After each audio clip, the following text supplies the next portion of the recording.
گہری نیند سو رہی تھی جب نویرہ بیگم کی آواز اس کے کانوں میں گونجی۔ نین، نین بیٹا اٹھ جاؤ۔ کیا ہے بھائی؟ وہ مندی آنکھوں کے ساتھ بیزاری سے بولی۔ نین بیٹا اٹھ جاؤ، 7 بج گئے، یونیورسٹی نہیں جانا کیا؟ نویرہ کہتے ہی کھڑکی کی طرف آئی اور پردے سائڈ پر کرنے لگی۔ کیا 7 بج گئے ہیں؟ وہ اچانک سے اٹھ کر بیٹھ گئی اور گھڑی پر ٹائم دیکھا تو واقعی ہی 7 بج رہے تھے۔ وہ ہڑبڑا کر بیڈ سے اتری اور باتھ روم بھاگ گئی۔ یہ دیکھ کر نویرہ مسکرائی اور کمرے سے چلی گئی۔ وہ 26 سالہ نوجوان وجیح شخصیت کا مالک، چوڑا سینہ، بھوری آنکھیں، بال سلیقے کے ساتھ ماتھے سے پیچھے سیٹ کیے گئے تھے۔ سیاہ رنگ کے 3 پیس سوٹ میں ملبوس، اپنے ہاتھ پر ریسٹ واچ ڈالنے میں مصروف زینیں اترتا ہوا نیچے آ رہا تھا۔ رولیکس کی گھڑی پہنتے وقت اس کے ہاتھوں کی نسیں مزید ابھر رہی تھیں۔ وہ اپنی خوبصورتی کی جیتی جاگتی مثال آپ تھا۔ زینے کا آخری پایا اس نے ایسے رکھا تھا جیسے کوئی سلطان اپنے محل میں تشریف لا رہا ہو۔ وہ ٹھہرا، سر بلند کیا اور اس کی بھوری آنکھوں نے پوری فضا کو اپنی لپیٹ میں لے لیا۔ السلام علیکم امی۔ وعلیکم السلام۔ میرا بیٹا اذلان اٹھ گیا ہے؟ نہیں امی، وہ اتنی جلدی کہاں اٹھنے والا ہے؟ شامیر نے مسکرا کر کہا۔ اچھا، میں ابھی اسے اٹھا کر آتی ہوں۔ عائشہ یہ کہتی زینے چڑھ گئیں اور اذلان کی کمرے میں چلی گئیں۔ اذلان بیٹا اٹھ جاؤ۔ اذلان کے چہرے پر کمفرٹر تھا۔ اس نے اپنے چہرے سے کمفرٹر ہٹایا اور عائشہ کو مسکرا کر دیکھا۔ اچھا آپ چلیں، میں آتا ہوں۔ ٹھیک ہے، جلدی سے آ جاؤ ورنہ یونیورسٹی سے دیر ہو جائے گی۔ اوکے۔ عائشہ نیچے چلی گئی اور اذلان پھر سے اپنے چہرے پر کمفرٹر دے کر سو گیا۔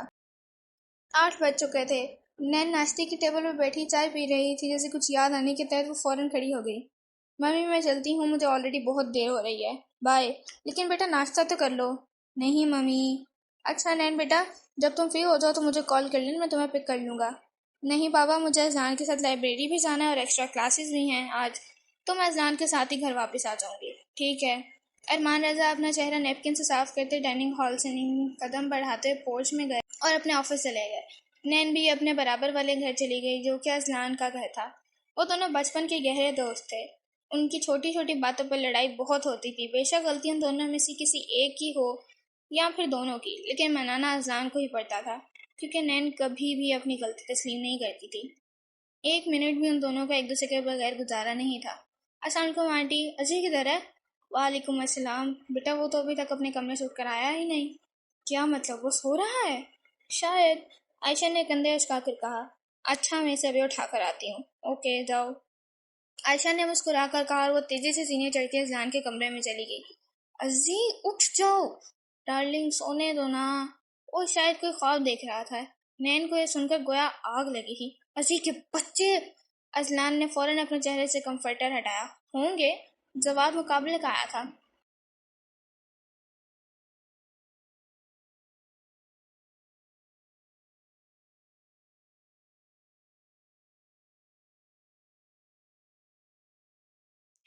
نیچے آئی تو اس کی ٹکر شامیر کے ساتھ ہوئی۔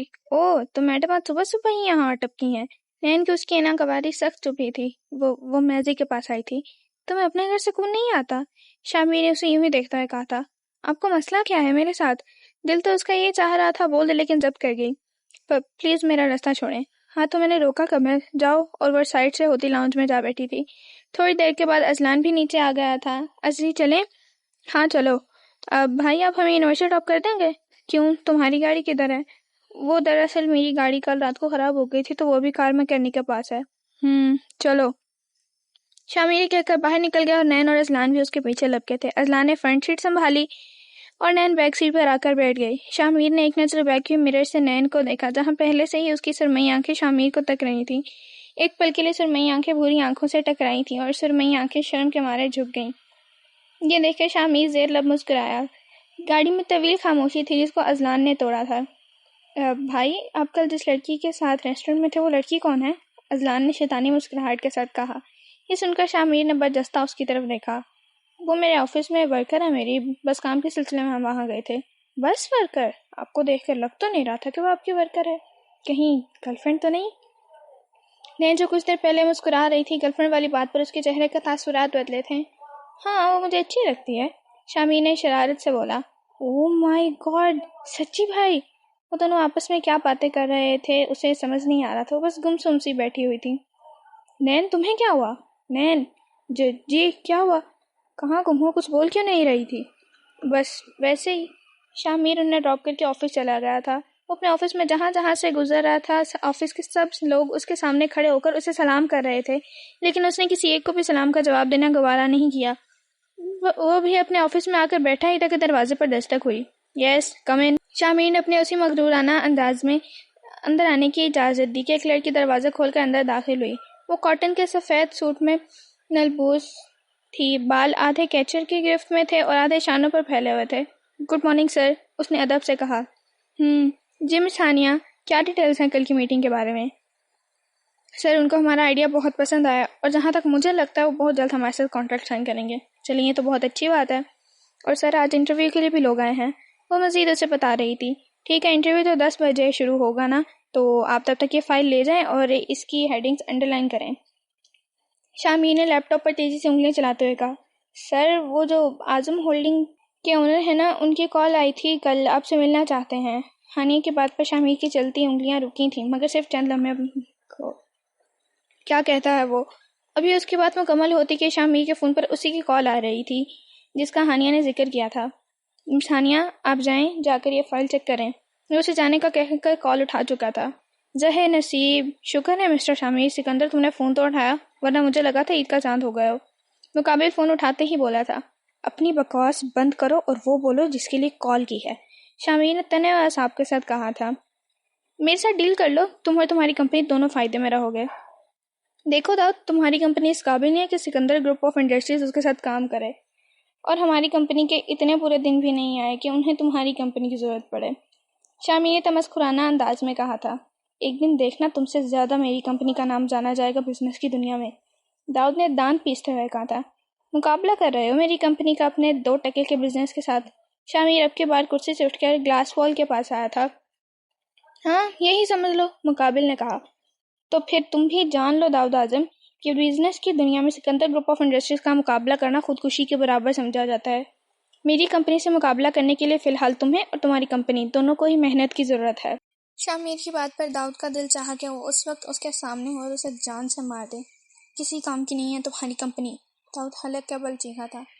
بیٹا، اگر ایک دن کے بعد سکندر گروپ آف انڈسٹریز اپنا کام روک دے تو پورے ملک کا اسٹاک ایکسچینج کریش کر جائے گا۔ مقابل غصے سے فون کاٹ چکا تھا اور شاہ میر کا لڑکا پورے کمرے میں گونجا تھا۔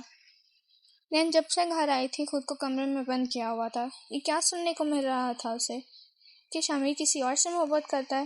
شاہ میر سے محبت تو وہ کرتی تھی نا، پھر وہ کسی اور سے محبت کیسے کر سکتا تھا؟ 3 سال سے اس نے اپنے دل میں شاہ میر کے خواب سجائے تھے۔ نین کی سرمئی آنکھیں لبالب پانی سے بھر آئی تھیں، اس کے سوچ سوچ کر دل پھٹ رہا تھا۔ نہیں نین، رونا نہیں ہے، میں بات کروں گی شاہ میر سے اور وہ میری بات سنیں گے اور یقین بھی کریں گے میری محبت کا۔ نین روتے روتے کب سو گئی اسے پتہ نہیں چلا۔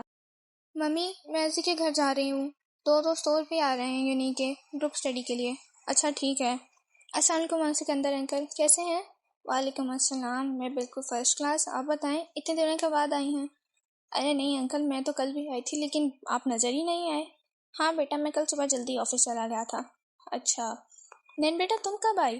وہ دونوں باتیں کر رہی تھی کہ اتنے میں عائشہ بیگم کچن سے باہر آتی ہیں۔ السلام علیکم، میں بس ابھی آئی تھی۔ وعلیکم السلام۔ اچھا چلو تم بیٹھو، میں چائے بنا کر آتی ہوں۔ نہیں آنٹی، میں چائے نہیں پیوں گی، ازی کدھر ہے؟ شاہ میر اور رضلان دونوں بھائی ہی ہیلو ایوری ون۔ عائشہ بھی اپنی بات پوری کرنی کہ وہ دونوں بھائی ایک دوسرے کی ہمراہی چلتے اندر آئے تھے۔ لو بھائی نین، تم نے جن کا نام لیا اور جن حاضر ہو گیا، سکندر نے ہنستے ہوئے کہا تو سب ہنسنے لگے۔ اب بابا دل کو دل سے رہا ہوتے، یہ تو سنا ہی ہوگا آپ نے۔ اسی طرح جب نین مجھے یاد کرتی ہے تو مجھے پتہ چل جاتا ہے، اس لیے میں دوڑا چلا آتا ہوں۔ وہ نین کے برابر میں بیٹھا تھا۔ اچھا بچوں، تم لوگ آپس میں باتیں کرو، مجھے ایک کام ہے تو میں چلتا ہوں۔ سکندر اٹھے اور چلے گئے۔ شاہ میر بھی اپنے کمرے میں چلا گیا۔ اگر کوئی لاؤنج میں تھا تو وہ نین تارا اور ازلان تھے۔ ننا، تمہیں ایک مزے کی بات بتاؤں؟ ازلان پرجوش ہو کر بولا۔ ہاں بتاؤ، اور یہ آہل اور الینا کہاں ہیں؟ ابھی تک آئے کیوں نہیں؟ یار تم ان دونوں کو چھوڑو، وہ دونوں نہیں آ رہے۔ تم میری بات سنو، یو نو وٹ یار، میں تو بہت خوش ہوں بھائی کی شادی کو لے کر۔ اس کی بات پر نین نے کوئی رد عمل نہیں دیا تھا، جس پر ازلان نے غور سے اس کے چہرے کو دیکھا تھا۔ نینا چپ کیوں ہوں؟ کسی نے کچھ کہا ہے کیا؟ نہیں تو، وہ تذبذب کا شکار ہوئی تھی۔ نین بیٹا، یہ چائے میر کے کمرے میں دے کر آنا۔ عائشہ نے نین کو چائے کا کپ پکڑایا تھا۔ جی آنٹی۔ نین نے چائے کا کپ پکڑا اور سامنے سیڑھیوں کی طرف بڑھی۔ سیڑھیاں چڑھتی ہی بائیں جانب شاہ میر کا کمرہ تھا۔ اس نے دروازے پر ہلکی سی دستک دی۔ کون ہے؟ آ جائے۔ نین دروازہ کھولتی اندر آئی۔ یہ چائے آنٹی نے بھیجی تھی۔ ہاں رکھ دو، اور تھینک یو۔ شامر ابھی شاور لے کر نکلا تھا، بالوں سے پانی کے قطرے ٹپک رہے تھے۔ نین ابھی بھی مضطرب کا شکار ہوئی وہیں کھڑی تھی۔ نینا، میرا مطلب نین، کوئی بات کرنی ہے کیا؟ شامیر نے اسے وہیں پر کھڑا دیکھ کر کہا، جی ہاں تو بولو۔ چائے کا گھونٹ بڑھتے ہوئے کہا۔ شامیر صوفے پہ بیٹھا تھا۔ اس کا کمرہ ایک عالیشان کمرہ تھا۔ اس کمرے کی ایک ایک چیز اس نے اپنی پسند سے رکھی تھی، اور اگر کسی چیز پر اس نے سب سے زیادہ مشقت کی تھی تو وہ اس کمرے کی بالکنی تھی۔ وہ شامیر، میں آپ سے، نین تارا پلیز جلدی کہو، تم ایزی ہو کر بات کرو۔ شامیر نے اس کی گھبراہٹ کو کم کرنے کی کوشش کی۔ وہ شامیر، میں آپ کو پسند کرتی ہوں، وہ ایک سانس میں بولی تھی، اور شامیر دنگ رہ گیا تھا اس کی بات سن کر۔ کیا کہا تم نے؟ دوبارہ کہنا۔ وہ بے یقینی سے بولتا ہوا اس کے پاس آیا تھا۔ میں آپ کو پسند کرتی ہوں۔ اس نے 2 قدم پیچھے لیے۔ تمہارا دماغ تو ٹھیک ہے؟ یہ تم کیا بول رہی ہو؟ شامیر، میں آپ سے محبت کرتی ہوں، اور اب سے نہیں بلکہ تب سے جب آپ کو پہلی دفعہ دیکھا تھا۔ اس کی سرمئی آنکھیں آنسوؤں سے لبریز تھیں۔ شامیر کچھ کہنے والا تھا کہ اس کی نظروں کا تصادم نین کی روتی ہوئی آنکھوں سے ہوا۔ چند لمحے وہ کچھ بول نہ سکا۔ وہ تو جیسے اس کی آنکھوں میں دیکھتے ہی کچھ پل کے لیے کسی اور ہی دنیا میں چلا گیا تھا۔ کوئی خوبصورت جادو تھا اس کی آنکھوں میں۔ 2 سال سے میں آپ کی محبت میں پاگل ہوں، اور آپ نے کتنی آسانی سے کہہ دیا کہ آپ کسی اور کو پسند کرتے ہیں۔ نین تارا، میں تم سے محبت نہیں کرتا۔ شامیر نے اس کی آنسوؤں کو نظر انداز کرتے ہوئے کہا تھا، مگر اس کا دل اس کو یہ سب کہنے سے منع کر رہا تھا۔ مگر کیوں؟ تم اچھے سے جانتی ہو کہ میں کسی اور کو پسند کرتا ہوں۔ اس نے اپنا رخ بدلا تھا۔